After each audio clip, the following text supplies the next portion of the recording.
oso positibotzat jo behar dugu. Iruditzen zaigu urrats inportanteak ematen ari direla estatuaren biolentzia jasan duten pertsonen aitortzan. Nabarmendu behar dugu talde politiko guztiek, Vox kenduta, ez zelako egon, aitortu egin zutela eta salatu egin zutela biolentzia mota guztiak baita, tortura eta tratu txarrak ere UPN-eko eledunak aitortu zuenez. Bakoitzak bere hitzekin, bakoitzak bere terminoetan, baina aitortu egin zuen eta salatu egin zuen azken hamarkadetan Nafarroan eta testuinguru politiko ezberdinetan biolentzia politikoa existitu egin dela eta salatu egin behar dela.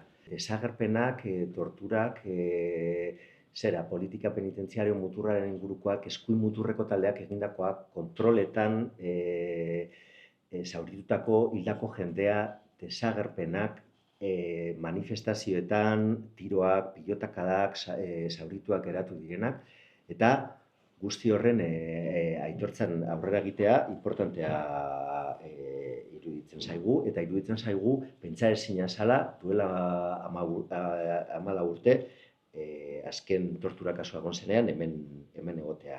Eskerrak eman nahi dizkiogu komisioari egiten ari den lanagatik eta profesionaltasunagatik. Positiboki baloratu behar dugu ere urtean behin horren biolentzia horren aitortza egiteko ekitaldi publiko bat egitea, baina eskatu nahiko genuke Maria Txibite Nafarroako presidenteari parte hartzeko aurtengoan. Iruditzen zaigu justiziazkoa dela eta iruditzen zaigu guztiok nahi dugun memoria inklusibo horretan urratsak emateko eta nahi dugun justizian eta giza eskubideetan oinarritutako bizikidetza horretan urratsak emateko neurri positiboak izango dela.